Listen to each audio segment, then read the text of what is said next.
You gotta call me. Or if you're pledge. Frank, want to lead us in the pledge? I pledge allegiance to the flag of the United States of America and to the republic for which it stands, one nation, under God, indivisible, with liberty and justice for all.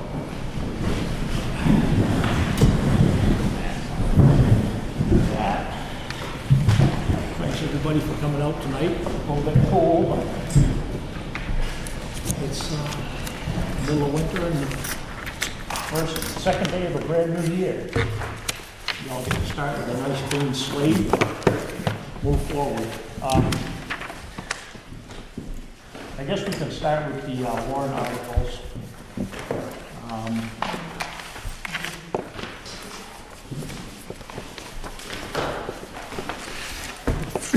Well, Article 3 now, the, let's see, collective bargaining agreement, that's still, okay, that one's all set. It's the other one.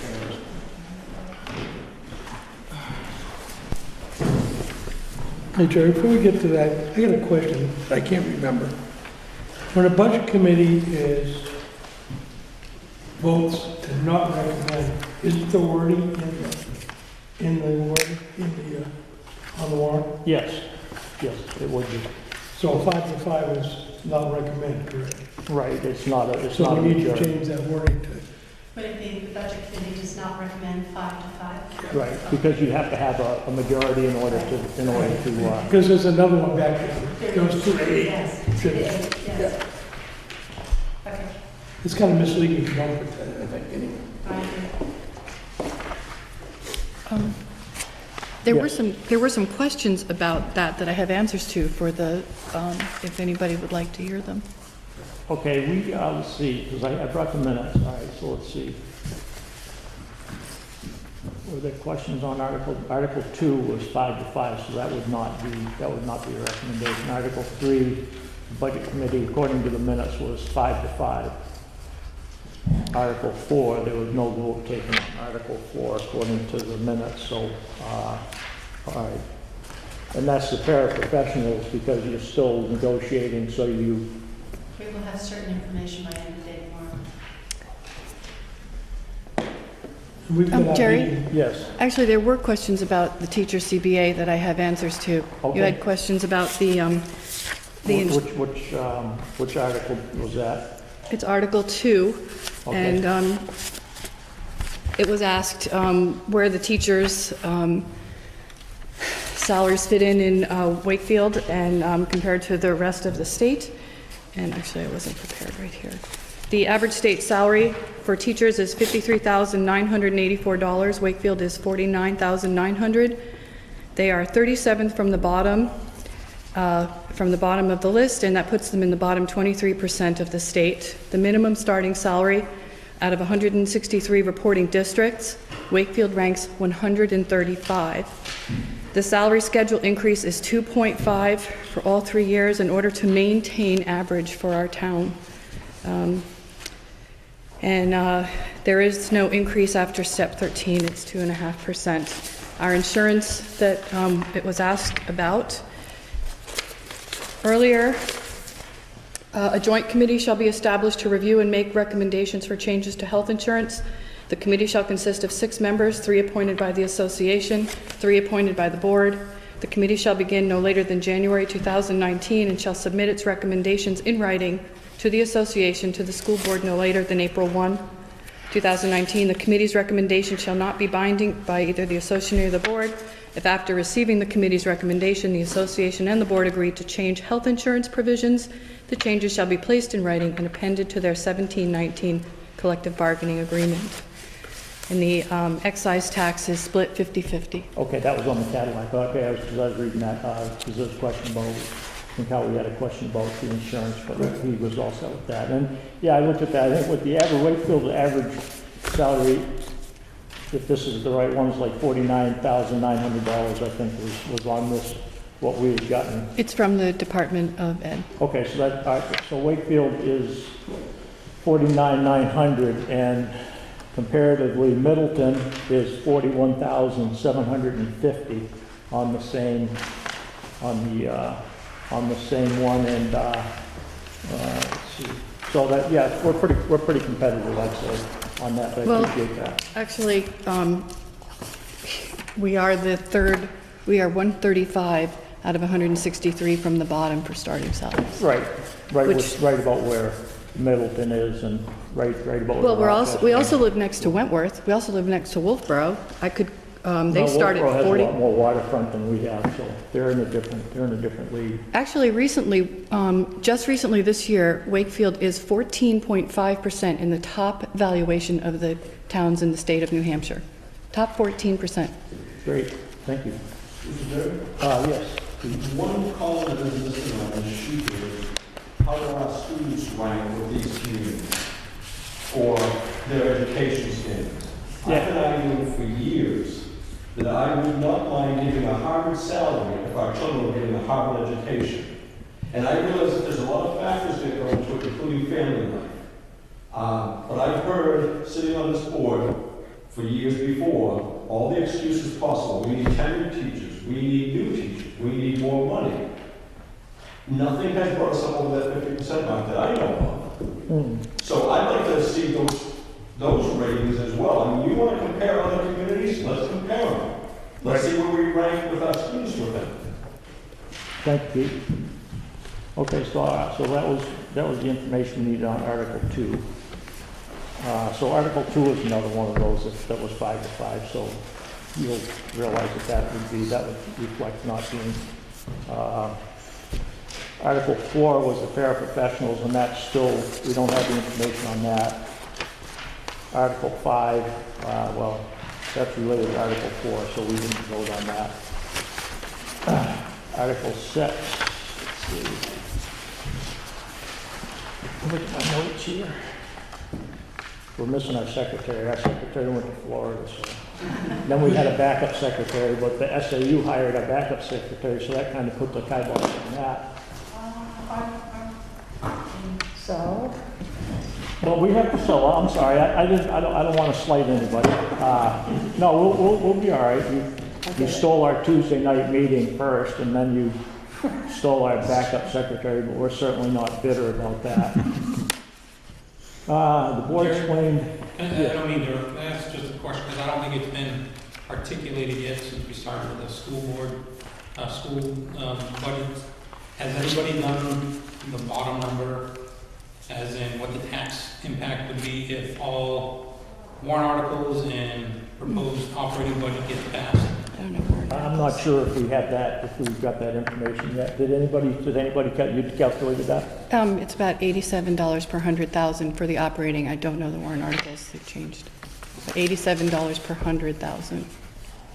That's just the operating budget, and then there's another, But it's $87 for a $100,000 house, is $87 for the year. For how much? $87. $87 for a $100,000 home, approximately.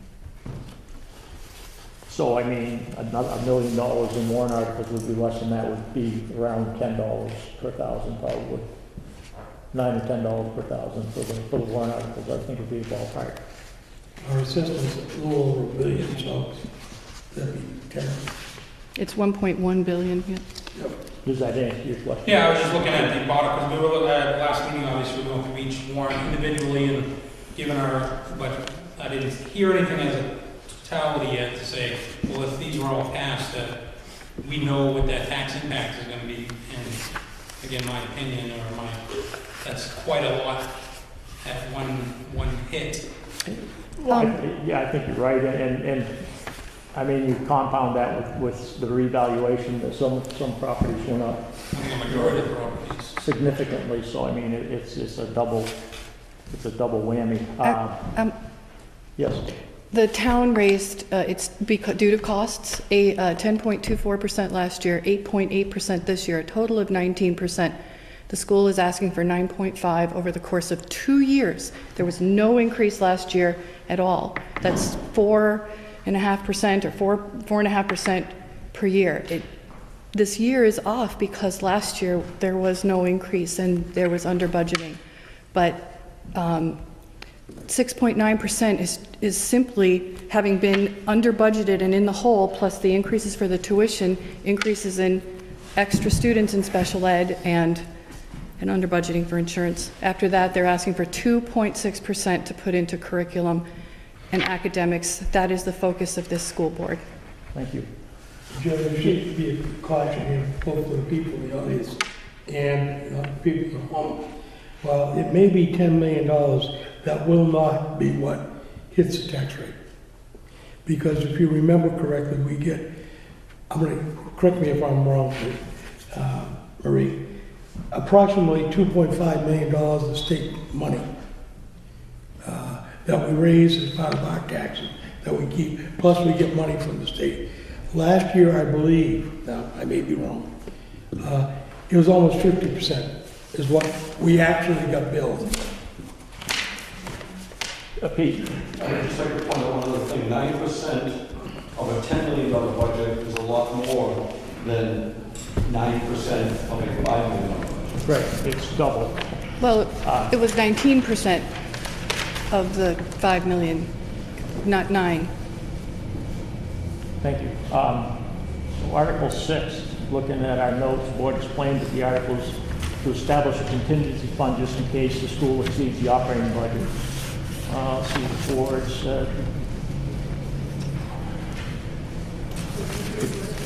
I'm sorry. This one is reworded. Okay. With a note, which is a very good comment for us to go back and make sure that people understood that it was actually for this fiscal year. I don't know if I'm ready to speak to this if you want more information about why this is here. Oh, I think that would probably Would that help? that would probably be helpful. Yeah, I think the explanation, the warrant articles, deficit appropriation, money raised, fund to be included in the tax If rate. it's TMI at any point, you just tell me that's too much information. Okay, you just tell me. So for the people that are in this room tonight, I'm probably the one that has the most knowledge about the budget that was built last year, which was coming in at 0% from the board. And the way that I did that was to pull out what I'm going to call contingencies, even though that word has a negative connotation, that most districts include in their budget for what I call high probability events. And I'm going to give you just a couple of examples of what those would be. So most districts would budget, even though they didn't know that they were going to need it, a maternity leave and an FMLA leave, because they're high probability events. They're events that you expect are going to happen in a school, but you don't know a year ahead of time that that's the case. So we budget those at BA1s because if we have a long-term sub, they are brought in at a level 1 teacher's salary. So you're talking about if you did either one of those, for both of them, about $65,000 for a high probability event. Took it out. Not in there. Wakefield's never budgeted that way anyway with contingencies. It's not in the budget this year. It's also not in the budget next year as an aside. Another place where you might budget contingency, although I don't want to use that word, would be in health. Virtually every district that I've worked with puts in 1, 2, 3, perhaps up to 4 family plans. Because it's a high probability event that the trending is going to be away from singles and two-person toward two-person and families as people get married and have children. You don't know that a year in advance, but it's pretty prudent budgeting to put some extras in there. Health is, I mentioned health tuition. Having worked with the board that tuition their high school students, to put in extras just in case. And that's not such a high probability event. In case the enrollment goes up the following year rather than down because you're doing this a year in advance. And special ed placements. This is another area where many of the districts that I've been in and know of, they put an additional, say, medium 50,000 placement and even an 80,000 placement on top of that. None of those contingencies were in the budget for last year. So it didn't leave us anything to cover those things. Well, as it turns out, that's not necessarily where our issues are arising this year. We are over in ESL, not expected, we didn't put extra money in. We are over in legal, not expected, but we're going to be over. We're over in tutoring, We didn't expect to tutor regular education students. There was nothing in the 1100s. We're over in health because of not budgeting enough healthcare plans. If we had had some contingencies added in, it wouldn't look quite as bad as not having 4 health plans that should have been in there. So while we don't have those contingencies in the budget, we do have overruns for unanticipated costs. And the biggest one is special education. We expect to be around $200,000 in the red. And Ann Kepler is here tonight if you'd like to ask her any questions about the out-of-district placements that we have that we did not expect. It's highly, highly unusual here. So without contingencies that may help our bottom line, and with the overruns of special education, we expect that we will be in a deficit position simply because of special education and possibly because of some other unanticipated costs. So, by the way, those contingencies, they come to about $200,000, and if you don't use them, they go back to the voters. They stay on your bottom line, and you're able to say, well, we were over in legal, but we're not going to exceed our appropriation because we had a contingency here and we didn't use it, but our bottom line is pretty healthy. If the voters vote no on this, what we have to do if we're in a deficit position is to ask for a special meeting. That's very expensive. We have to redo ballots, we have to redo hearings, we have to redo a meeting, a deliberative session, and then have people vote on the ballots. If the voters were to vote no, DRA will still raise the taxes for our statutory obligations. So that would be at least the special ed portion. So with this $200,000, we know that the special ed expendable trust isn't going to be enough to cover the overruns of special education.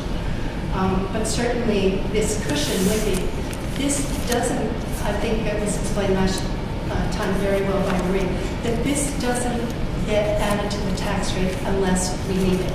And we are going to try everything we know to finish in the black, but I don't think that's going to happen with the special ed. So this is kind of like a line of credit in a way, so if you Kind need of, it, yes. you need it. Now it doesn't have to be unanticipated.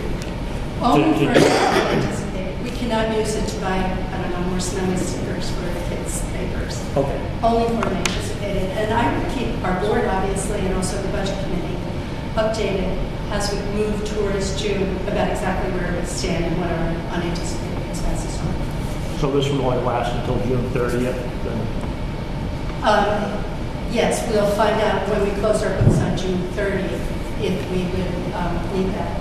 And you would know well before then what we're looking at and what we're sliding toward. Thank you. Thank you for that information. The new language makes it much clearer. Thank you. Good. Yeah, I mean, it was just in the middle with everything else. I think that does. So does anybody have any questions on Article 6? Yes. I'm gonna get picky. Okay. I like the word, but I think we're missing one thing, if needed. Oh, The Article 6 is called deficit appropriation because the money raised, if needed, to fund or something in there, in the note or in the article itself? in the note. Okay. I mean, just because it isn't clear whether, let's say you don't need it. It doesn't say it won't be raised and appropriated. We got it. That's a good point, Ellen. That's pretty. If somebody else can word it, I'm a numbers guy, I don't know. Well, I mean, I think it makes sense to let people know that if it's not needed, then It won't be the assessed. taxes won't be assessed, right? Sure. Yes, sir. Frank? My question is, it doesn't read to me that it's up to 200,000 based on contingency. It looks like if you go over and you need it, it triggers the full amount. Is that intended, or is it intended that if you need 78, you would take 78, or whatever the problem area becomes and needs coverage up to 200,000? Do I misread that, or? Oh, it does say up to the sum. I'm sorry. It does say My up to. mistake, I did not read that Good. accurately. Sorry. Good. We corrected. I even looked for that and I didn't see it. Sorry. No, let's fix this. Any question? Yes. Not word verbiage. I guess in my mind, because I'm normally not in favor of these types of articles, except we've already accepted the premise that they're $300,000 under tuition for this year, Right. potentially. And also maybe spec. So we're given the fact that we were under budgeted last year to some degree. So, I mean, I wouldn't like to see this every year. But Would we like to vote on this, or do you want to wait? no, I don't. Pete, you got a question? Yeah, this is you said most of us deal with special education, which is federally mandated. My question would be to the feds, how can you mandate something if we can't afford it? Good luck. I mean, how can they make you put a program into that school that is beyond the capacity and the budget of that school? To me, it seems like a simple solution to call them and say, hey, you send us the money, we'll make sure we do your program. You don't send us the money, kiss your program goodbye. Yeah, then we miss all of the other grant money we What are get. they going to take away? They don't support anything anyway. Well, I guess a few $1 million a year.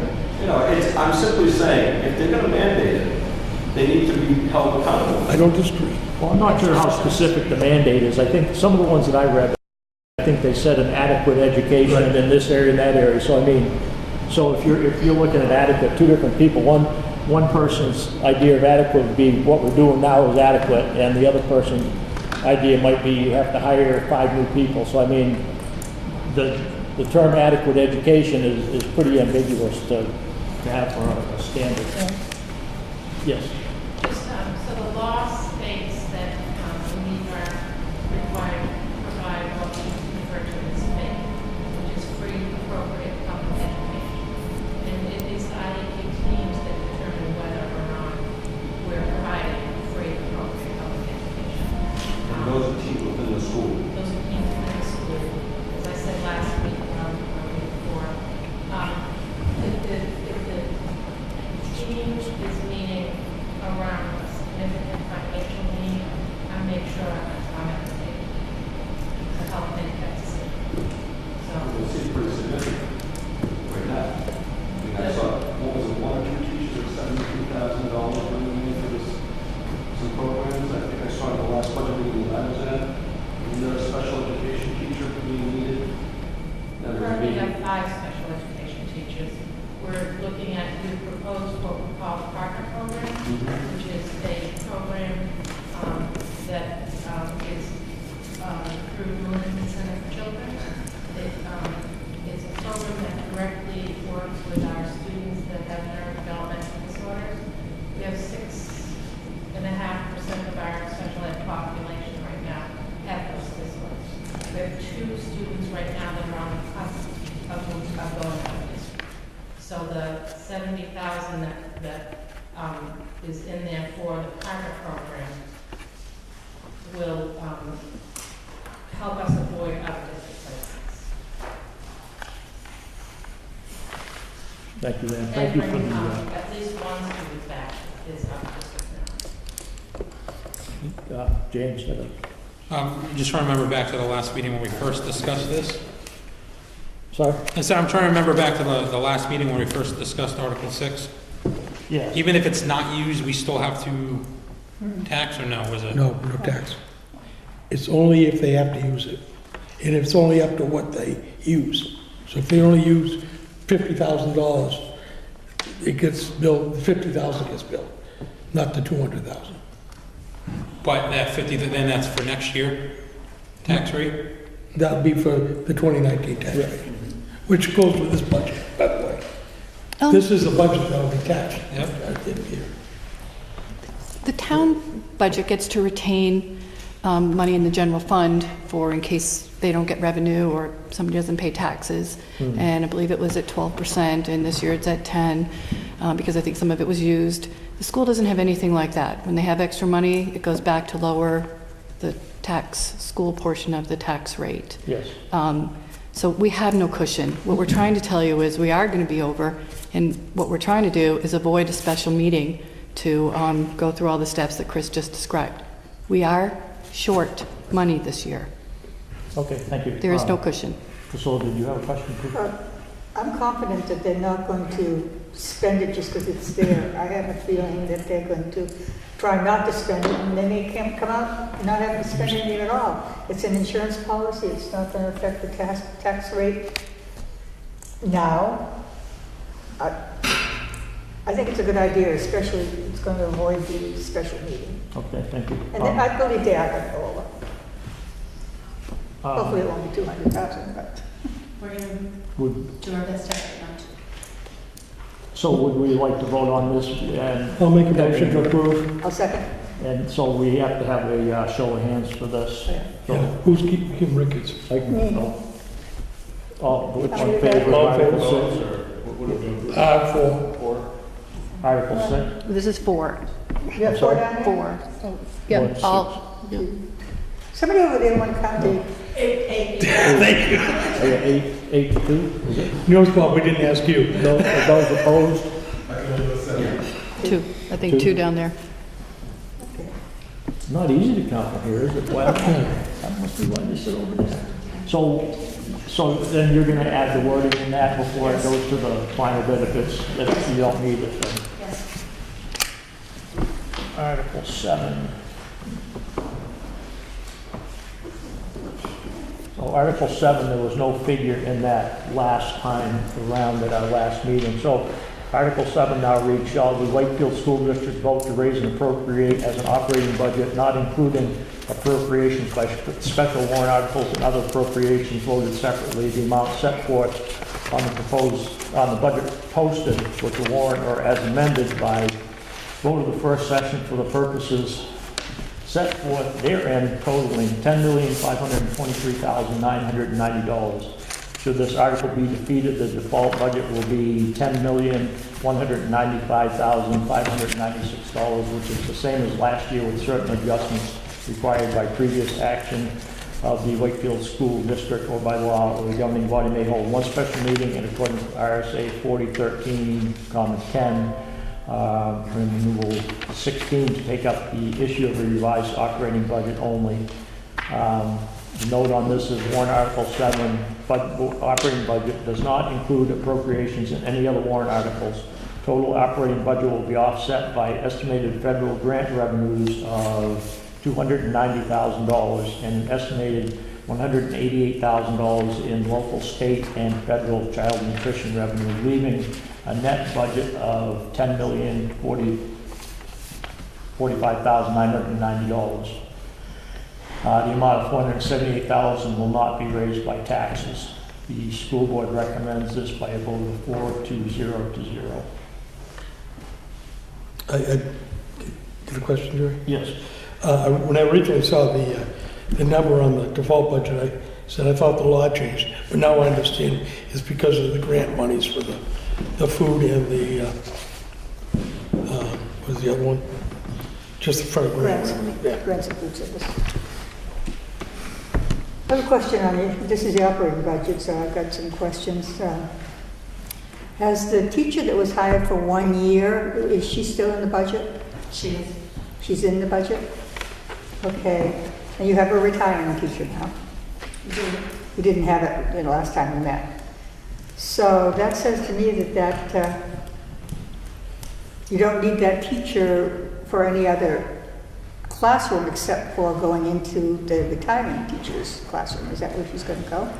Do you want me to Yeah. answer I that? thought, One of the changes that the board made in order to come in at the 9.5% budget that you saw last week was a reorganization of staffing, which actually has a teacher moving into, there's a reorganization so that position to fill the teacher who's retiring, okay, was already filled with that reorganization. So what are you doing with the teacher that was the 1 year hire? That was the decision of the board to leave it in the budget. But you don't need her, so why would you leave it in the budget? She's not filling that retirement position. There was a reorganization of staffing to fill that retirement position. So is she filling a position that the board originally cut in this, to get to 9.5? I'm saying that the 1 year teacher is still in there and that may be the perception of the budget committee and you that that is not necessary. The board elected to put it in there so that the number of sections would stay the same and not change. Yeah, the classes are larger behind that are coming up, and a position, reorganization in a position was reduced, and one person retired, and we haven't filled anything, and the classes are appropriately sized. There isn't, if there was anything extra, the classes, Jerry? I would just say that you're talking about the 6th grade position or so. And the class coming up behind it, if you recall, over the last several years, we've had that class going into 2 separate classrooms rather than 3. Parents have come to the board, I'd say probably 2 of the last 3 years, to come and make sure that the class stayed at 3. It's a class, while it's not a large class, it's a class that needs to be broken down into 3 classrooms for the class to be effective. Next year's 6th grade has to be 2. That's my statement. There's 22, there'd be 22 per class with 2 teachers. I understand. And with 3 I'm not teachers? talking about sizes, Priscilla. I'm talking about need. So I'm so if you not have talking about 44 breaking it just students, down by numbers. 44 students with 3 teachers, Correct. 44 students in 3 separate classrooms? Correct. And I think if we don't have 3 classes, we will have some challenges in that grade level that may preclude them from being successful. What's the state recommend, 28 students to a class? It Private education? ranges, I believe that age group can go up to 20, maybe 30.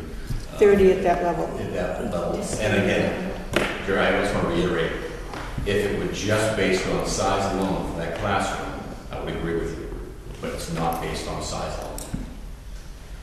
I'm talking student need. I'd like to clarify one more time that we had an opening because of the retirement, but there was savings that the board took by reorganizing some of the teachers so that an existing teacher goes into that retirement. They kept that teacher for the reasons that you've heard, that they felt that the additional section should be kept. You riffed a teacher. One teacher was riffed, And one teacher left. and one teacher retired. You're putting the 6th grade teacher into 5th grade. No, that 6th grade position would stay in 6th grade. Okay, that's right, that's 5th. We're talking that 6th grade So position. staying in remains 6th that grade. classroom. So we had originally put in money to replace Cindy Hawkins. But what happened was, it wasn't a teacher that was ripped, it was the health program that was going to be put into the sections. There was a clarification at the next meeting that that teacher, through reorganization, would wind up with one teacher through reorganization, taking the money that we put in for their retirement. And therefore, we did save that. The board saved a significant amount of money in doing that. But they didn't choose to do that by eliminating the teacher that was the 1 year only. They wanted that saved for the additional section.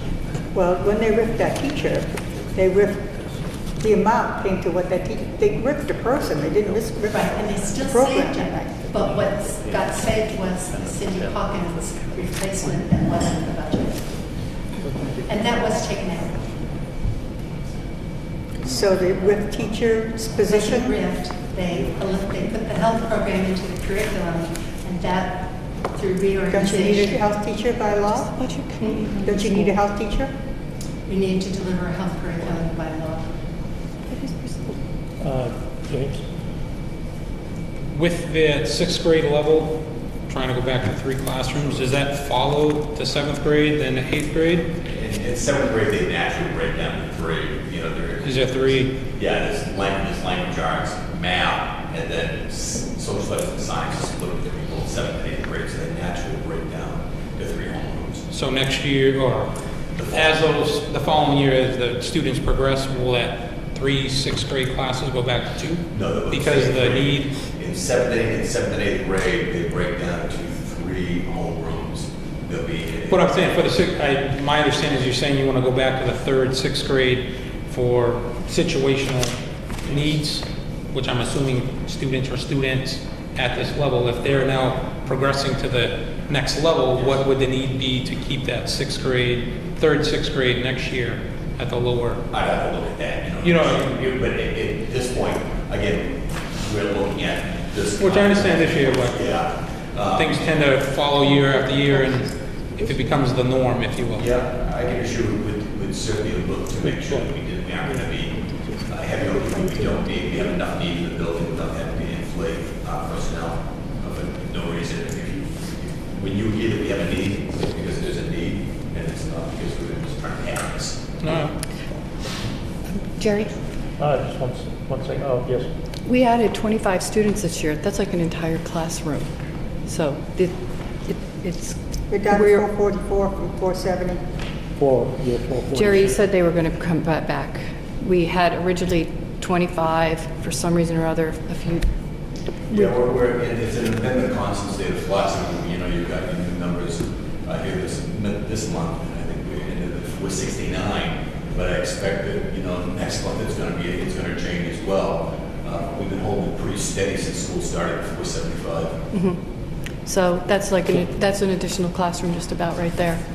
Oh, 475, does that include the pre-K? Yes. Okay. It's 444 without the pre-K from the last one sheet that you sent out. But we do have to have classrooms for the pre-K. We have classrooms and teachers, and we have to provide a facility.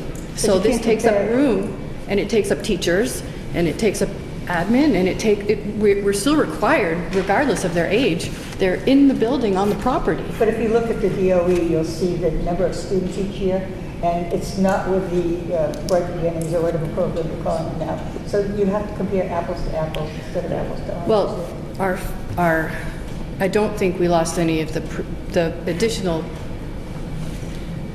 25. We have 25 additional bodies on that property. Right now, the fifth grade has 22 in each class.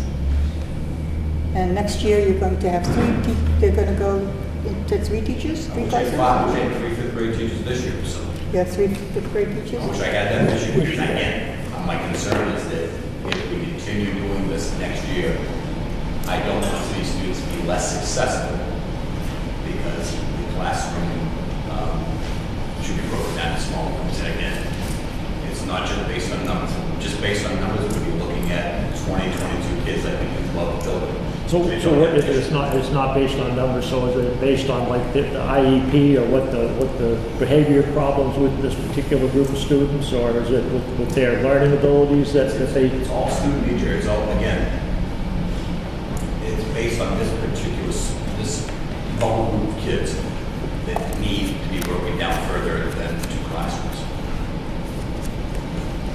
Okay. But they don't qualify for special education, they don't fall into that. Every grade level has students with 504 special ed, regular ed, and different needs. Well, having one extra teacher that costs us $100,000 a year is probably cheaper than some other program that they would have the ability to use. Yeah. On the district, when we talk about the district, you're talking about 75 students out of the district. Do we have any that are brought in because of the programs that you offer? The target program that we're proposing is we will be able to bring a student back that is currently in and out of district.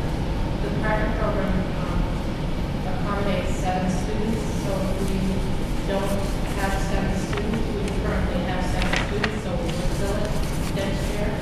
If there were a year that we didn't fill it, we could tuition kids into the program. The problem with that, we've done that in other districts. The problem is, so you have, let's say you have 5 kids in the target program of our students.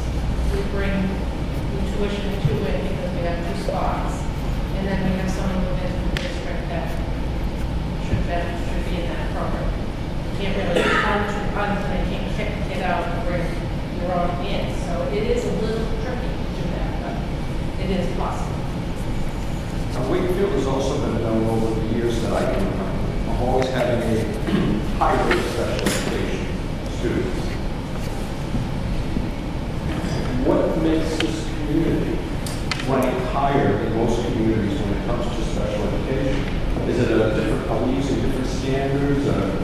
Are evaluations the same across the board with other communities? I mean, I'm just trying to get a grasp We on this. evaluated that last year, and the report last year shared that we did feel like there was an over-identification of students identified speaking the language, and an over-identification of students identified developmental delay.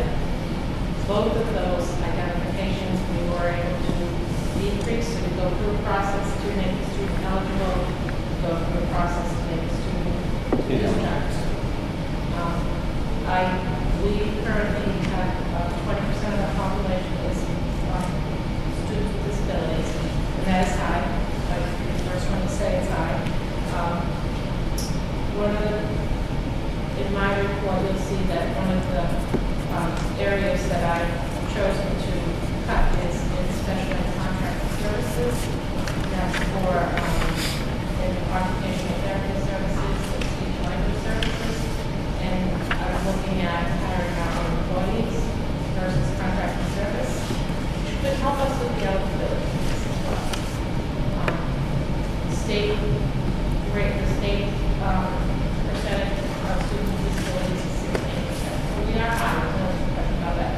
This is my 6th year here, and we've run between 17 and 20%.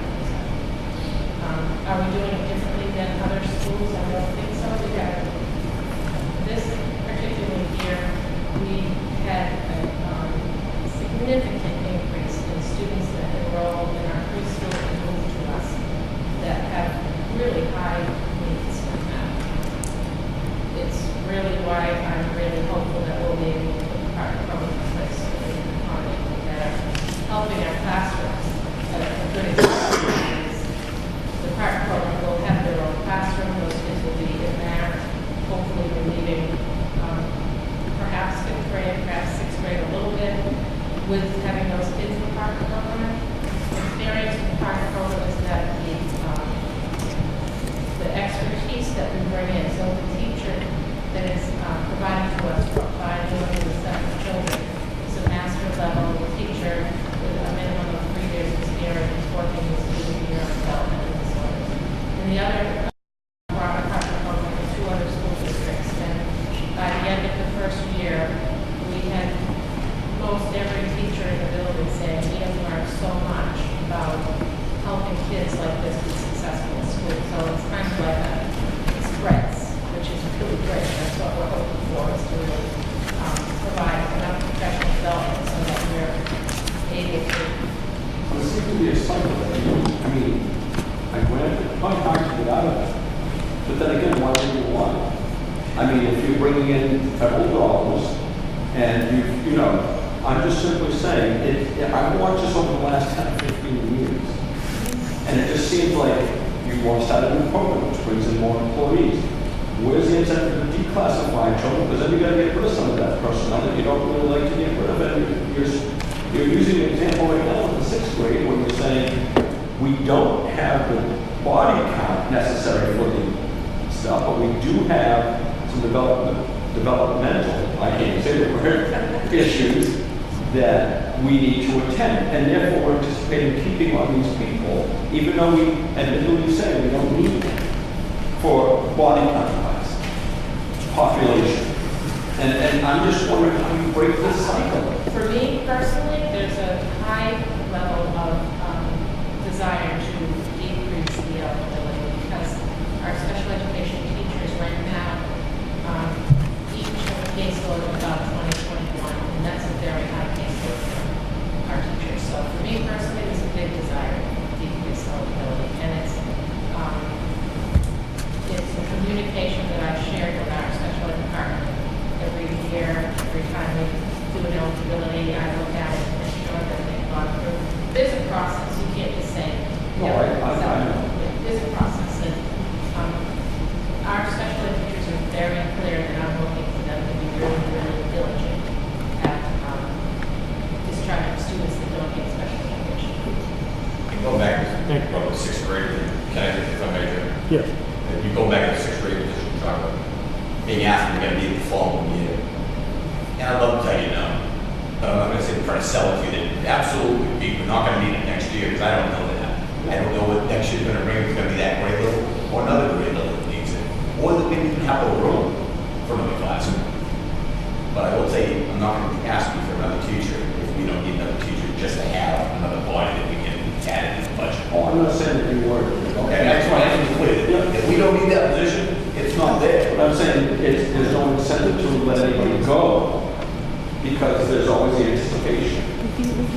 That's true. You know, that's where I was going. I wasn't getting anywhere. Needs, we use You know, it for that's something feedback else. coming from the issue that Jeez, you'll never Louise. hear from us that we need something that we don't need. That's part of the reason, you know, as Tracy points out, the budget was at zero last year. I'm gonna ask you to tell you what this community and this school needs. And you guys have to move forward. Thank you, Gary. Ms. Olin, do you have a question on Yeah. Article 7? I have a question. When the math interventionists came to the board after meeting with all the teachers and asked you not to buy the math curriculum because what they had was working well, I just wondered why you didn't cut that $65,000 out of your budget. I have an answer. Oh, yes. A math interventionist came to the school board to say that we need another math interventionist and we could use more training to make the math program work, which is more than the cost of a new program. But she definitely said second, third, and fourth grade is not doing well. There were 2 classes, 7th and 8th, that she thought had some, but the program needed more training and more money and more interventionists. Okay. Needed an intervention. So you need another position, but this is in the books. Well, the books is, we want to rethink the curriculum isn't working. So the board's focus for this budget is curriculum and academics because, as Pete would say down there, we want our numbers to improve. And it's, we absolutely strongly support the admin to reevaluate why our numbers are low and reevaluate what math I program is understand working that. for I other understand all schools. that. What I want to know is this 65,000 is in books. You No, well, say- it's, You say you need a math interventionist. That should be in the. we already have one. She wants another one and more training. But She the wanted more money for 65,000 is in the books. existing Why didn't program. you move it then? Because we want a program that works. 5 years of putting interventionists into a program that isn't working is pretty much enough. So The 65,000 is in the books line. it should be in the curriculum line. The conversation was with the math department, we would like to reevaluate and do a math program that works. Because we've had too many years, as Pete would say, with low scores. Putting more money in a program that isn't working seemed extremely wasteful. But she was saying that the program works for the older kids. One And woman that- with an interventionist said it worked for the 7th and 8th. It did not work. The scores are still low for 2nd, 3rd, 4th, which have only been on this particular program. And the focus of this entire budget for the school board has been academics and improvement in the scores. And that program, what the request from her was more training for the teachers and more interventionists, which is more than 65,000. Still in the books. Okay. Thank you, Tracy. Any more comments or questions on Article 7? Well, we could cut EpiPens like Jerry suggested, because you did find EpiPens at a better price because of you. But that's $800, so just, let's leave it there.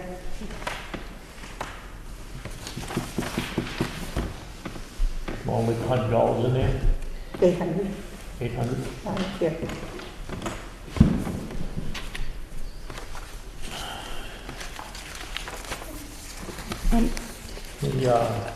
Any more questions on Article 7?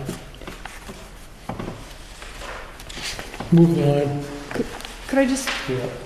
read just something here, just another little pitch for education in this country? Well, we're kind of trying to get this wrapped up, so. Okay. I mean, you know,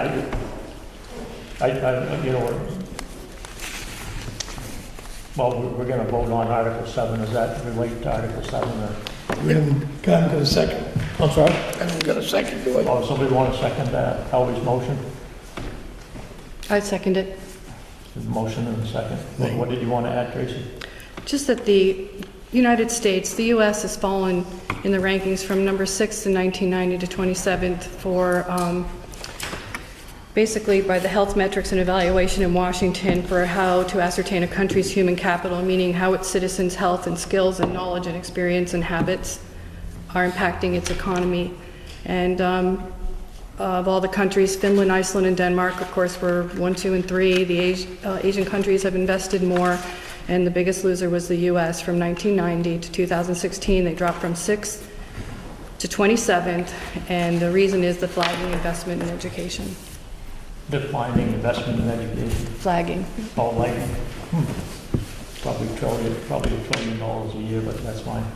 People probably say that those aren't good test results. Yes. I don't think anybody here disagrees that education, especially in Wakefield, is not important. I've had children that have gone through the Paul School. I have another one that starts next year.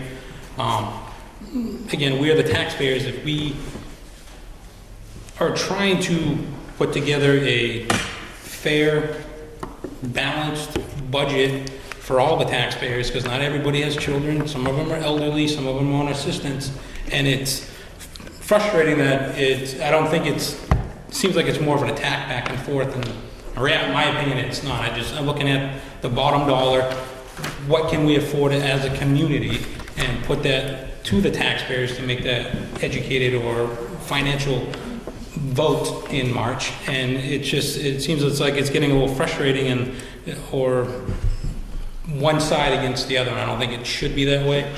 And I'm sure every budget year, this is my first year on the budget committee here in Wakefield, but I've gone through other municipal processes and budgets in other communities, so I get it. But I think it's, I don't want to say disheartening that we're getting back and forth type of thing, looking at just what's the bottom dollar, how can we put this to the taxpayers to make sure that, A, we're not driving people out of their homes, that they're able to pay their taxes, to continue funding programs and education moving forward. I moved to Wakefield because the tax rate was outstanding. I loved it. I've been here 10 years, and obviously in that 10 years you see a progression. Things cost more money. You have to start putting more money into infrastructure and the education and everything. But again, it has to be, in my opinion, steps, and we got to weed out what's most important now and then work on it years after. So that's my little spiel on the school budget. And Jerry, I would like to ask about the thing that I asked about before, because one of the questions that concerns me, as you said, you were very diligent about trying to weed things out. But nobody even asked if that child's parents' health care program would cover the cost of the nurse at school. And that's what worries me the most, is that questions that need to be asked aren't being asked in order to save money. And I know it's quite easy to just say, we've got this budget going on. I own my own business, so I get to justify everything pretty thoroughly before I go out and make an expenditure. And I've got to ask the tough questions as well. And I'm just afraid that those tough questions aren't always being asked. I applaud you guys what you do. No criticism at all. I just need to be assured that if I'm spending $10.5 million, the right questions were asked. Like, I remember one time when I was on the budget committee, they were taking 2 buses, one child in each bus to the same place. That didn't make sense to me. Why? Why are we doing this? If we don't need to spend it, I just need to know you're a little bit more hawkish with the taxpayers' money. I want the kids to have a great education, but I need to know that everybody's asking the right questions. And it takes a group like this to formulate that. We have to bounce things off each other. And that's, I guess, goes with what was just being said. Yeah, I think that's a good point that James made. I mean, that's what the law actually says that we're required to do, is the prudent expenditure of taxpayers' money. I mean, that's right in the law. So yes. I just want a budget to go forward to the taxpayers that we can support and that they'll vote yes on. I mean, that's the main thing. I'm not the enemy. I want this budget to pass. Howie? I was next. Howie? Huh? I believe I was next. Well, yeah, but I saw Howie first? So Howie, would Okay. you hold up for a minute? Tracy would like that's to go fine. first. Yes, go ahead. The tax rate for education in Wakefield is quite low, and you are not overpaying for education. The school cost per child is at least $1,000 below the state average. The school last year they didn't ask you for a single penny. So last year was easy. Everybody was done in a day. There was no money that was asked for. It was wildly inappropriate, and put us in a What position was wildly inappropriate? to have a $9 million budget and no increase. We've been on a budget freeze, and we're about to start another budget freeze. You didn't come to any budget meetings or public hearings to express that Last year? that we were doing something wrong, I right? was here. I You was were? actually part of the Wildly budget meeting. inappropriate? Yeah. Well, for a zero increase Okay, that's budget, fine. put us in a position where it appears we're overreaching this year. Okay. When it's the actual request of the budget that's beyond what we're already in the hole for is 2.6%, which is below the 3% that Pete mentioned several times. Right. So, You're a philosopher. Howard, what did you, I just got- were you done? I'm finished. Okay. I don't know if you remember one of the first meetings we had, I made something up that I put together. And I mentioned part of it earlier, that tuition was under budget by 300. The sped, including the LNA, was under by 300. That's 6.5%. And I just put a number together. What did Social Security go up? 2.8%. I added those together, and I came up with $10,031,997, $14,000 different than the budget that's being recommended. So I mean, I think, I agree with Priscilla. My biggest concern is it doesn't pass. And I've been on school boards out in Illinois, I know you've heard me say this, where it took us 3 years to get a contract approved. And you don't want to do that. Priscilla? I just want to, it sounds like we've taken everything away from them, that they're down to the bottom line, less than what they had last year. But they've added a curriculum coordinator, a special ed aide in kindergarten, a nursing assistant, the other half of the student services coordinator, a day custodian, the Fountas reading program. Part of this program, they've increased wages in financial services and administration, increased PD by 17,000. They've increased salaries and benefits and the sound system in facilities. So they still have stuff in this budget. Right. I don't think that we're, nobody's intending to take anything away from anybody. So, Mr. Gregoire has a question. The argument just Oh, good. clarification. The kindergarten is a regular ed, and it was put in there the year before. I said regulated. You said special ed. No, regulated. Okay, but it was also a position that was put in there the year before, and somehow disappeared. Right. And that we didn't put that position in last year, but you approved it the year before. But it is going to be a new position. It is an addition to what, Right. I don't know, the money just didn't disappear, the position disappeared. Right, right. Thank you. Sir. Do you have an answer on that insurance piece? Please. So by law, we're really not allowed to ask if parents' insurance will cover a staffing issue. We do ask if it's, let's say that there's an evaluation, that's a unique evaluation that needs to be done outside of our school. We will often ask if the parents' insurance will cover that. On the other side, however, Medicaid is now changed, and we can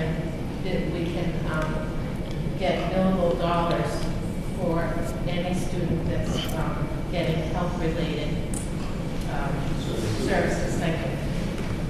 Unfortunately, the state hasn't gotten their act together and figured out how to do that billable piece, so we haven't yet billed for our non-special ed students, but we anticipate our Medicaid billing will be increased significantly as a result of that. Thanks, Ann. Appreciate that.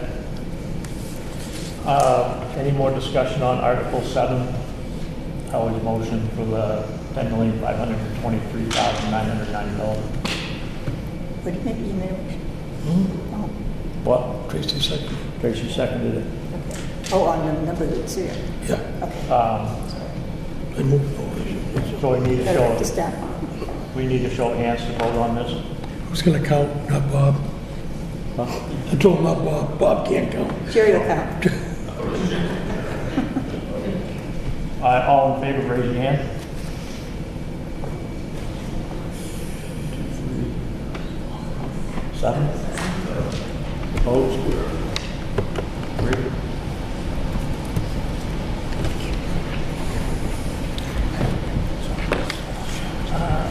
8, shall the Wakefield School District vote to raise and appropriate a sum of $100,000 to be added to the Educationally Disabled Children Expendable Trust Fund previously established? 105,296 in there as of November.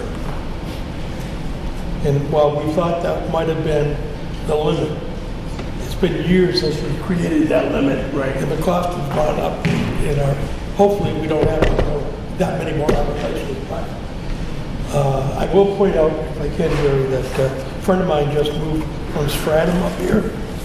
Their trust fund has 600,000 because he got whacked with a $400,000 double placement. Right, well, part of this could be used, that contingency money in Article 6, would that be able to be used for something like that? This would have to be used first, Right. before they use the deficit. So we need $205,000 in that, plus we need another $200,000 available Potential. for Article 6. Potential. I'm sorry? Potential. Potential, we have that. That 200,000, maybe 50, maybe Right. 5, maybe none. But I mean, if you had the need for that money, Yep. you could get it from Article 6 as well as, or instead of from Article. You have to get it from Article 8 Right. first and then 6. For spec. And we really need to double that this year, huh? I would. It's scary, the number of people coming into town. And unfortunately, again, my prior experience is, if you've got a good program, they will come. I think that's what happens.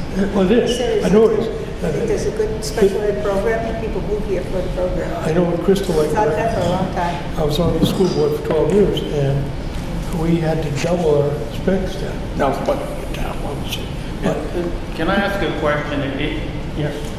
We had quite a bit of support on Article 6, which is adding, and we've never done it before, but it's adding $200,000 to a budget where everybody's concerned we're not going to make it this year because we didn't budget enough. So why do we need Article 8 if we can just throw in Article 6 every time we do the budget? Why do we put an extra 100,000 in here when next year, if they run out of money, they're going to come in and say we want Article 6 again? they can't do Article 6 unless they empty out Article 8. So the empty out Article 8, they're going to come in with Article 6 again. Right. So why do you need why do you need $400,000? Why do we need both of them? You need $405,000 available for that. I mean, if we spend all of our, out of this expendable trust, and we put it in there for an emergency, they're gonna come back and throw out Article 6 and say, we got an emergency, we need another 200,000. What's the sense of putting it in there? Well, Article 6 isn't just for spec.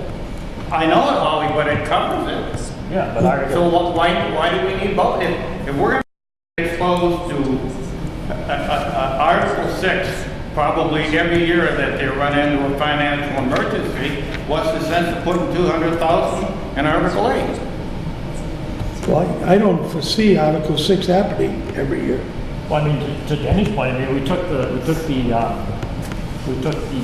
student resource officer out of the budget altogether because it was tapping the taxpayers for another $80,000 that wasn't necessary. Now, if you have Article 6, that could be the emergency backup to Article 8. It's like, why double that and then have the 200,000 for the contingency fund in Article 6 also?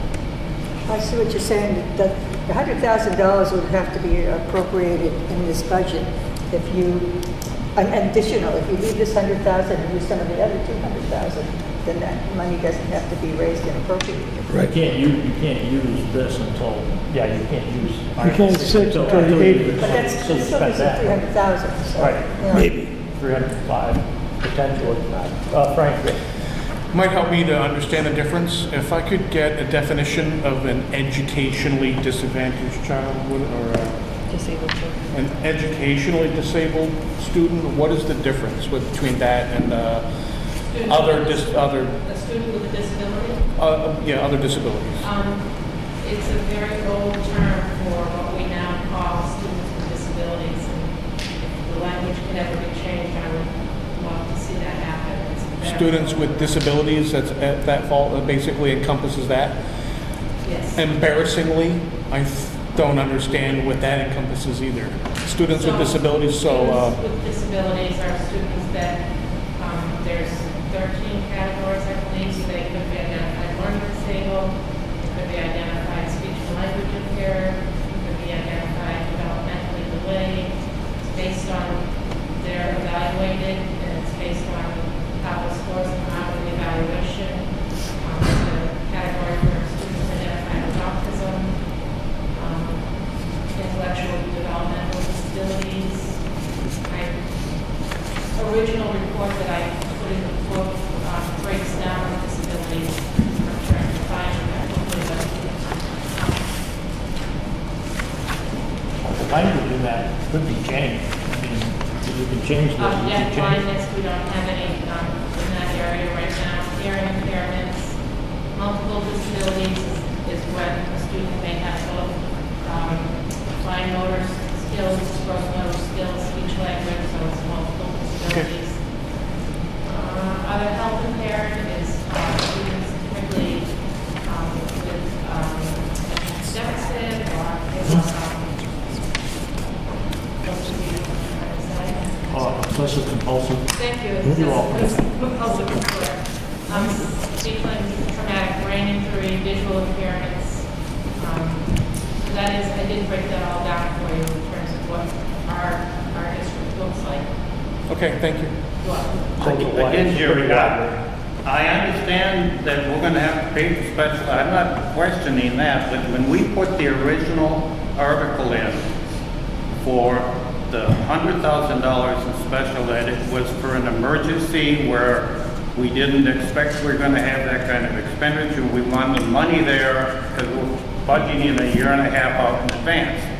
Now, when this new warrant article, Article 6 has been introduced, that negates the need for this whole warrant article, because if we run into a budgetary issue, we're gonna throw this in every year to cover the lack of funds in the current year. So, to me, we're double counting here. Why do we need this if if we have the ability to introduce an Article 6 and ask the taxpayers for it when it's actually happened, as opposed to expecting it a year and a half in advance? Right.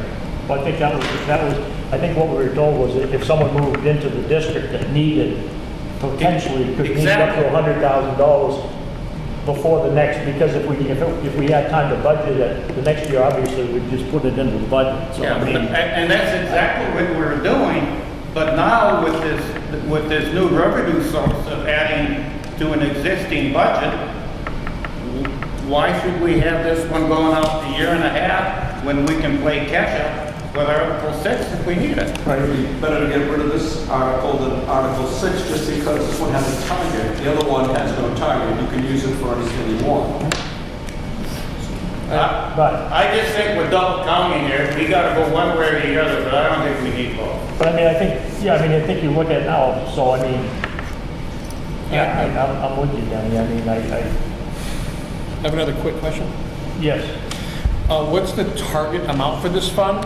What's the current amount, and what's the likelihood that the amount that's required to meet the target is exactly $100,000? Initially, The target was 100,000 when we set it up 4 years ago. We have 105 in there now. Yeah. So Okay. we're being asked to double the target that we originally set at 100,000. So we can have 200,000 here plus 200,000 in Article 6. I'm saying we're putting an extra fund a year and a half out, plus we're asking to fund any emergencies we have in the current year. To me, Article 6 covers, if we're gonna put it in every year, we need it. We don't need 200,000 in the special ed fund. Well, the thing with Article 6 is that the money's there, but it doesn't affect the taxes at all unless you spend it. I mean, in Article 8, you put another $100,000 in that, you're actually raising and appropriating $100,000. Exactly. Tracy? The intent was actually never to go to $200,000. We expected to use $100,000 this year, and the objective of asking to fill this fund was to keep it at 100. was not to go to 200. Article 6? Article 6. thank you. Okay, but I... No, wait, wait, no. If you have... Article 8, I'm sorry, Article 8. Article 8, thank you. Thank you. Pete, If we've got $103,000 already in that trust, can I make a motion that we get rid of Article 8? you mean not add any more to it this year? I mean, yeah, get rid of this. Not recommended. Well, I mean... We've already got $100,000, which was the original target for that fund. Right, And now you're adding another $200,000 on top. yes. So why not just get rid of Article 8 like Dennis is saying? And I'm making a motion that we do that. Okay. I don't think we should get rid of the article. That's why we vote against it. Well, I mean, okay, so, well, Pete made a motion, so does somebody want to second his motion so we can discuss it or what? Oh, I'll second it, so we can discuss it. Well, I mean, yeah, we can vote against it or see if they Isn't that want what to we change do? it to 0. What's the motion? I'm sorry? The motion, read it. Hey, Denny, we just vote against it, right? What's that? We just vote against the article, right? Against Well, his, Pete made a motion. Oh. Pete made a motion to zero it. We can vote against it or we can zero it, either way we want to go. But again, to me, it's kind of confusing. It's going to be kind of confusing every year between an Article 6 and an Article 8. To me, if we now say that we're going to solve our budgetary overrun with Article 6, then we don't need to keep funding Article 8 because we've got the answer right here. Right. Up to 200,000, and we don't have to raise and appropriate it. That's my only point.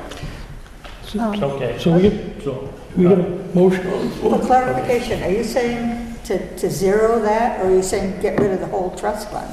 No, not to get rid of the whole trust. Okay, just zero it? I'm saying the trust fund has $103,000 in the fund. Okay, so you're asking to Zero this, Okay, so we want to vote on Pete's motion. Any more discussion on Pete's motion? I Go ahead, yeah, Dave. just to make this clear, Article 8 is actually a trust fund that can be carried over if we don't need it, but it is being spent. So essentially, it's headed to 0. I'm getting a nod here. What's it being spent on? Yeah. Currently, we have $200,000 worth of unanticipated costs of special education. That could change in a day. A student could move out of district, a student could move in district. But we are currently, we have $200,000 that we're in deficit for special education. Okay, So I'm not finished. So Article 8, basically, our intention was to give it this fund. We are spending it. It is going to go to 0. So if it goes to 0, there will be no money in the fund anyway. So in Article 6, you're not even raising the money unless you're in a deficit. So it's an afterthought. So you have this $100,000 cushion here, which needs to be replaced on Article 8, and Article 6 is speculative. If you run over, then it would become a tax issue. My question on Article 6 would be, it's not really specifically for special ed. How many places could you have used that last year? Because my understanding is that when you ran into the tuition problem, when you ran into the transportation problem, being a bottom line budget, money flowed from somewhere to cover those things. Because you didn't go in the red. And last year was an example of a good year for special education. Okay. We were 200,000 in the Special ed saved our budget last year. So Article 6 could be used for transportation, it could be used for leaky roofs or bad boilers or anything, right? It has to be unanticipated Unanticipated. expenses. So we had a situation a few years ago where all the pipes rusted and they started leaking. We had to repipe the whole building because the pipes were defective, totally unanticipated. So 6 would go to something like that, whereas 8 is specifically for special education, which if somebody moves into the district, as I think Howie has said, $100,000 is chump change when you look at the cost that you could incur. If you do not support the special ed student in the right manner, you could face a lawsuit.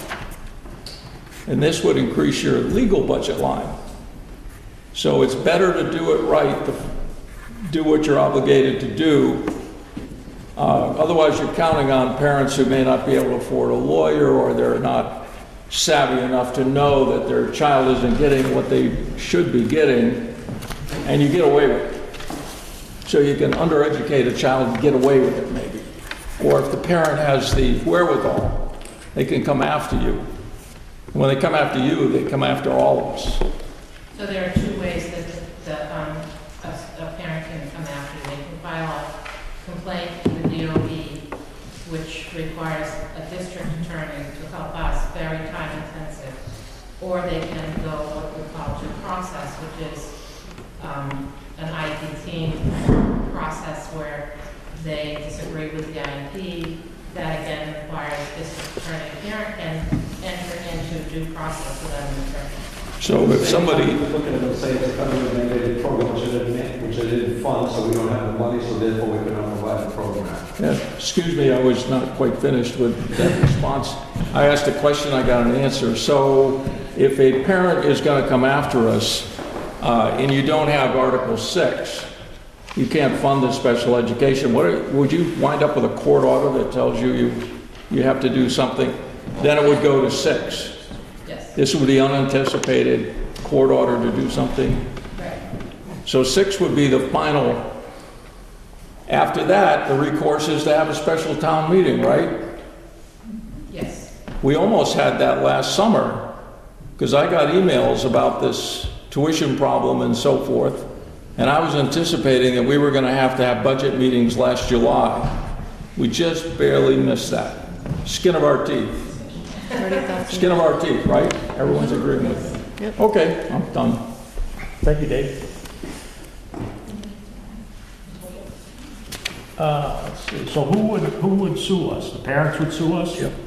Oh, yeah. They would go two ways: file a complaint to the Department of Education, then the Department of Education brings on an investigator that investigates the complaint. That involves us needing our district attorney, or they can go due process, which is suing the school district for not meeting the needs. And they could determine that we weren't providing an adequate. The parent would win. The parent would win, trust me. By the way, my wife has a master's in special ed, and I saw her working at night on IEPs and taking work home from school because they really didn't budget enough hours for what she had to do.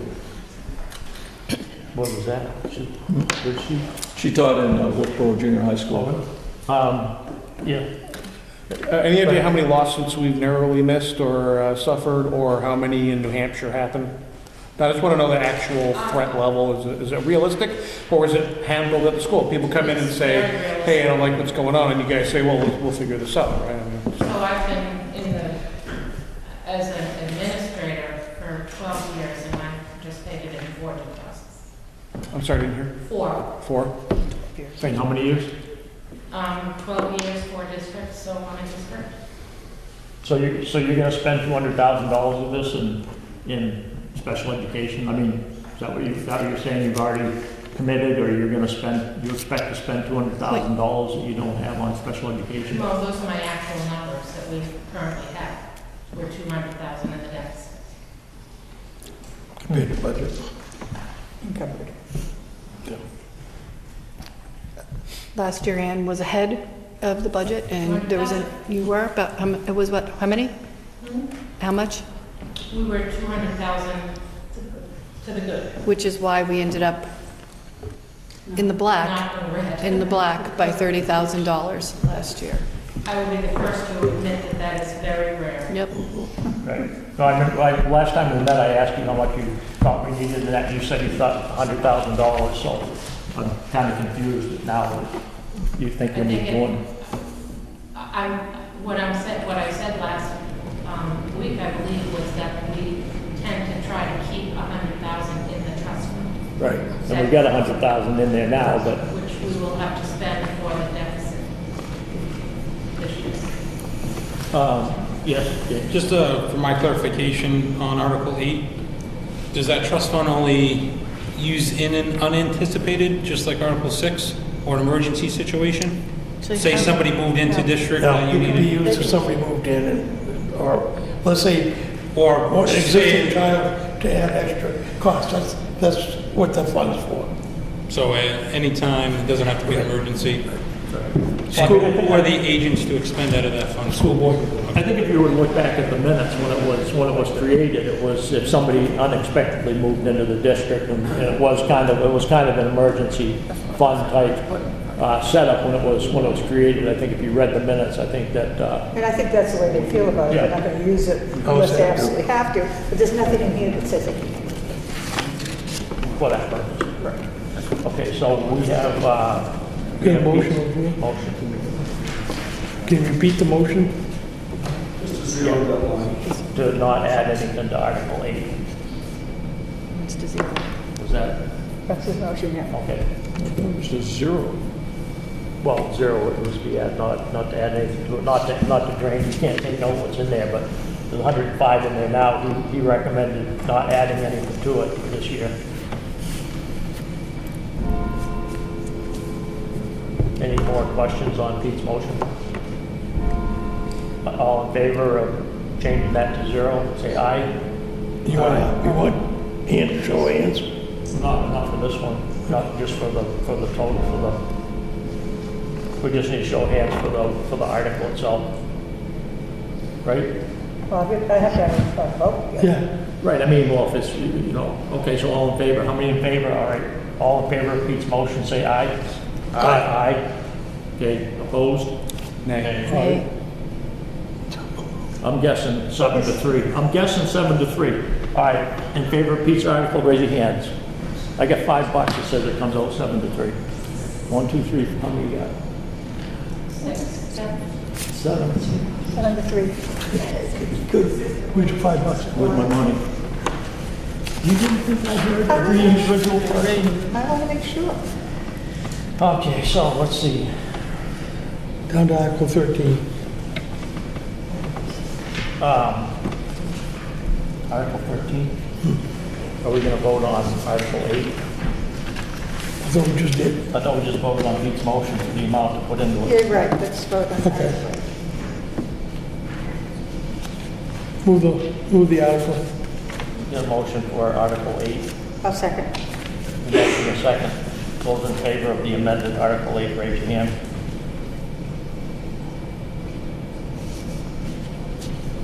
How many we got? 7-3.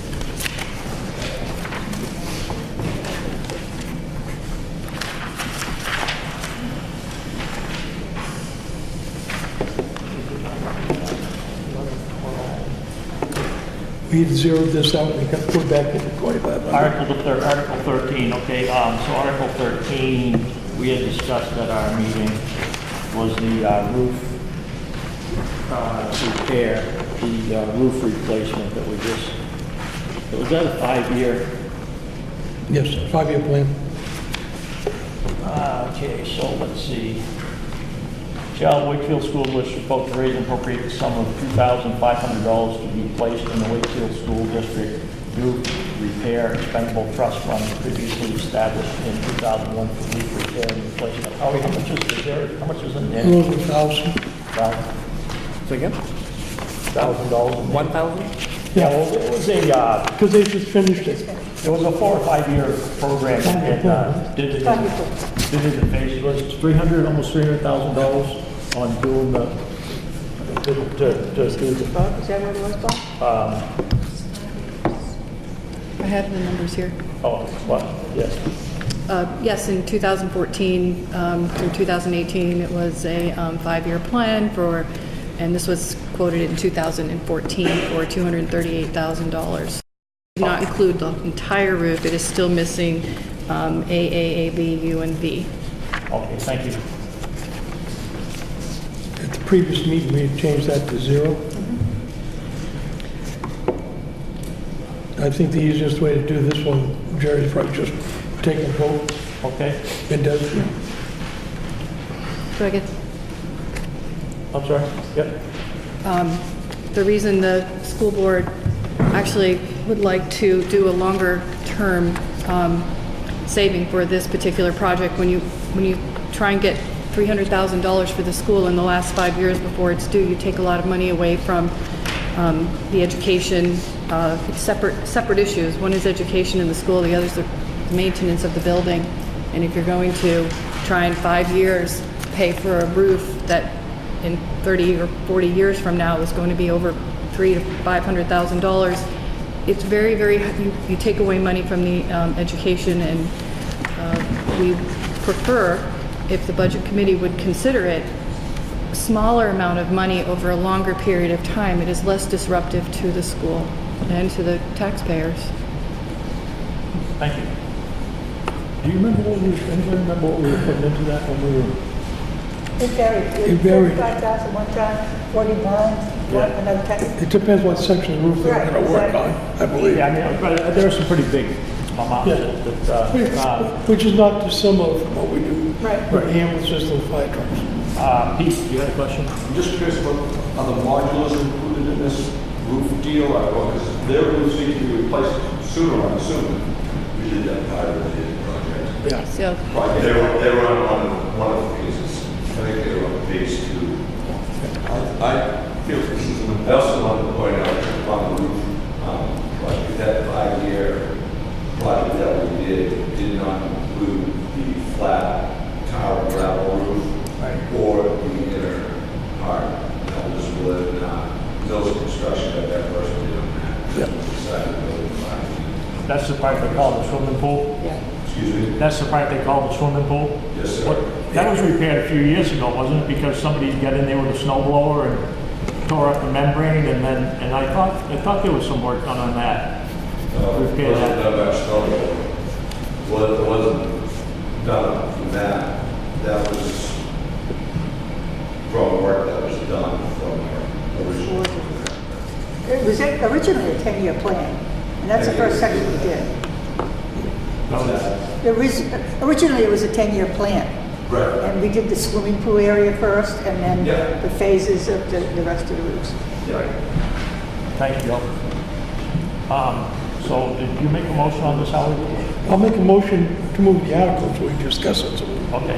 Joe? Second. And Frank seconded it? I still don't see a reason to start yet.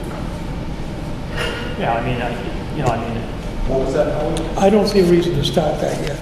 So I would vote against it, Sal. yeah, I think we've got time to, I think that we've got a few years before we have to worry about doing that again.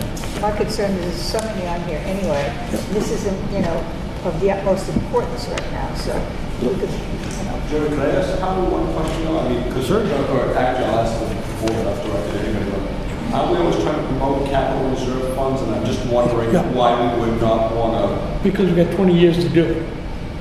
it was just completed. So, I mean, it's just completed. So my thinking is, there's so many other articles on here that the voter's going to be confused to begin with. And I'm concerned that if you keep adding more and more on, pretty soon it's going to be no. Okay, I wanted to get an idea. That's just my thinking here. Pete, historically, if you look, the reason we do the 5-year CIP is that we start, if we're gonna buy a sizable piece of equipment with para building, we start funding it about 5 years before that happens. We don't start 30 years in advance, we start 5 years. If we're gonna, our fire trucks last 25 years.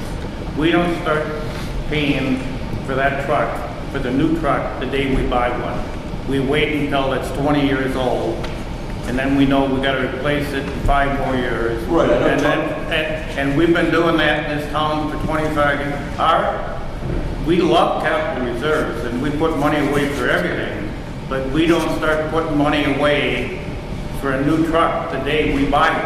I guess what the town wants, Dennis, because they have it on such a rotation, like the police cars every 5 years. Yep. That it's perpetual, it never ends. Right. So I just never really grasped when you start and the finishes on Yeah, that. and to me, I've been doing this a long time. When we see a big project and it's 5 years away, we say, we gotta start putting money away for it. We don't start 25 or 30 years in advance. Thank you. Have a motion and a second on Article 13. All those in favor? Motion is. Oh, sorry. Well, no, it's just on Article 13. Yeah. It's just whether we recommend the $2,500 to be put in that fund or not. Okay. So, and those that want to put the $2,500 in, raise your hands. Those opposed?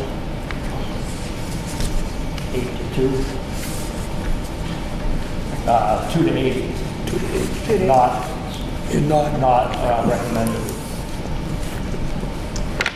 And the board did eliminate the $5,000 for the technology with the same theme of trying to reduce the amount of warrant articles Thank for you. the technology. Yeah, I mean, it's a good idea to try and work with the voters in any way that we can.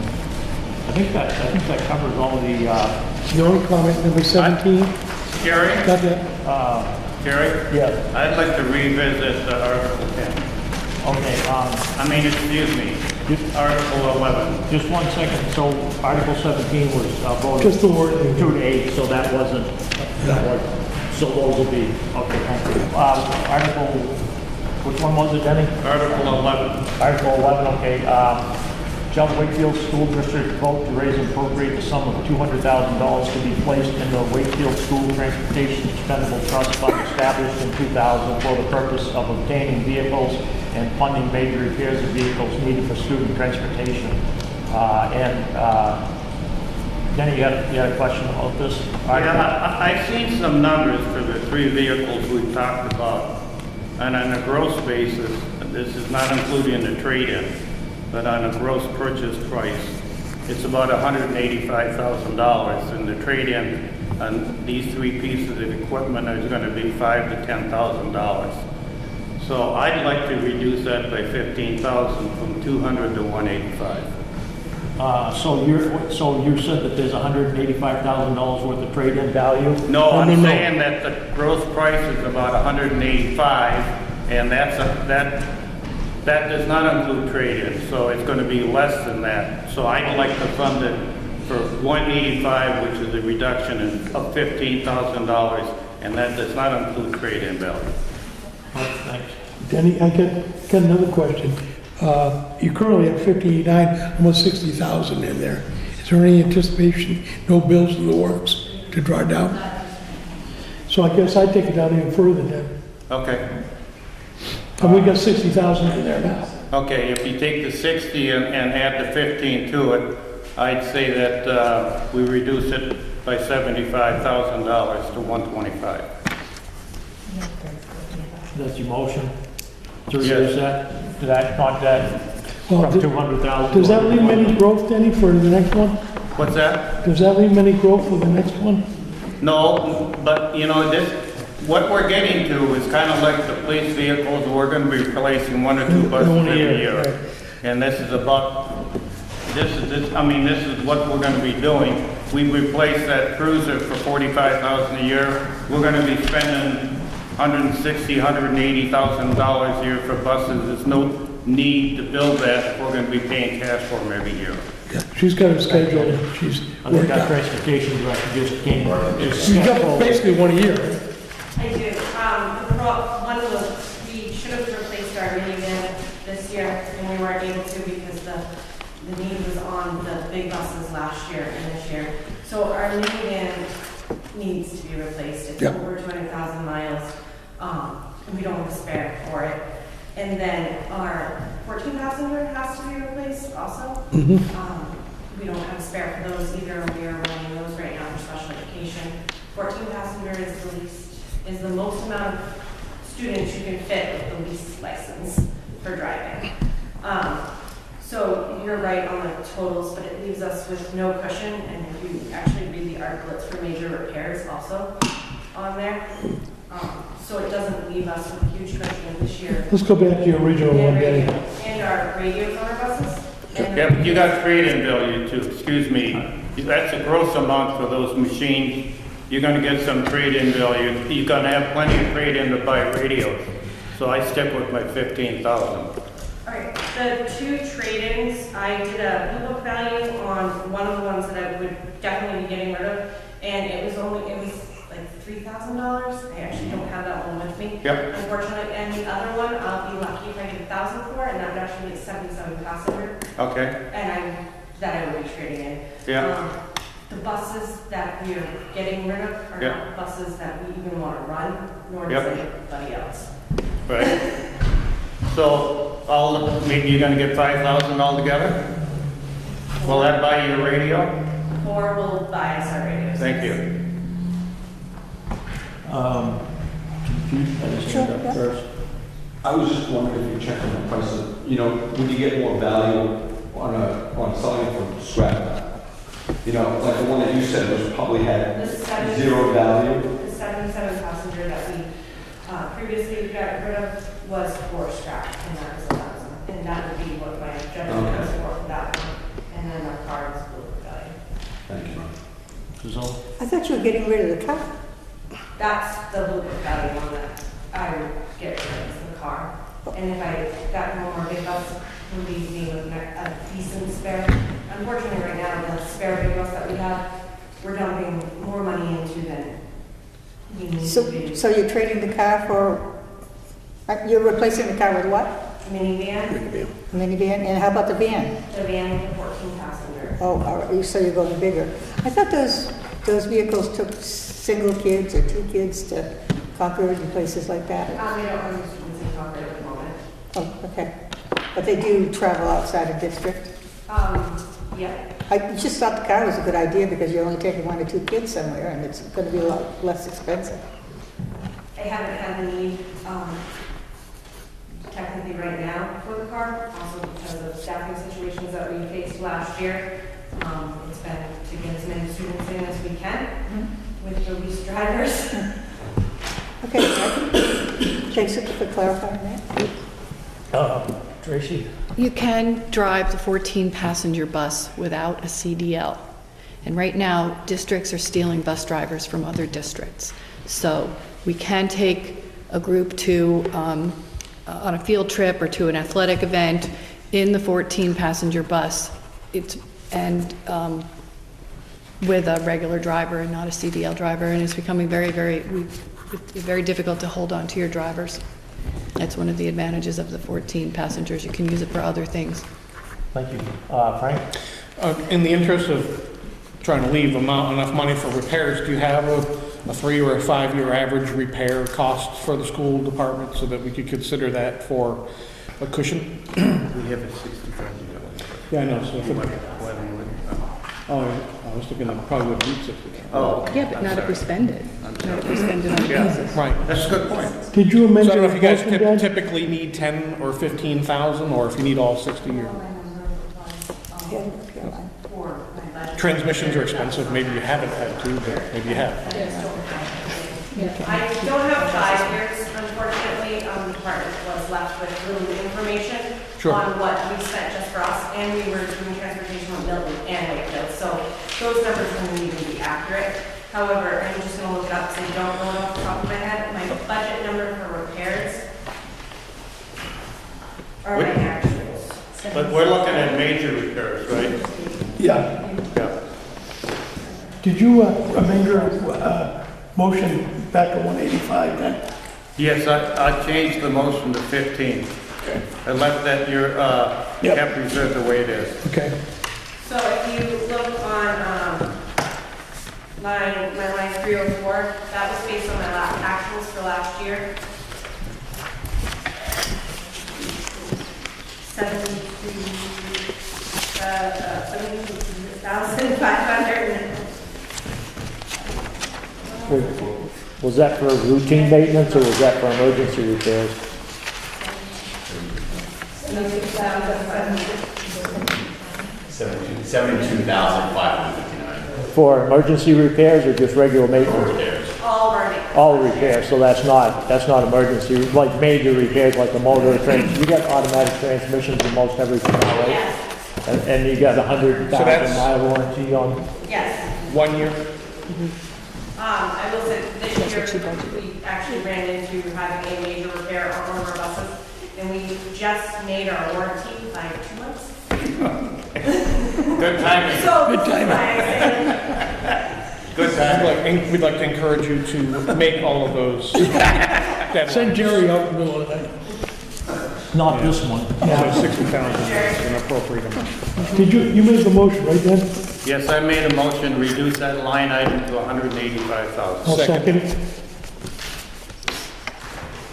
So a motion and a second to change it from 200,000 to 185, is that my, Yep. that's where we wound up? Okay, all in favor of Benny's motion, say aye. Aye. Any opposed? 10-0. See how we got Oh, that you're one? quick. See how we got that one?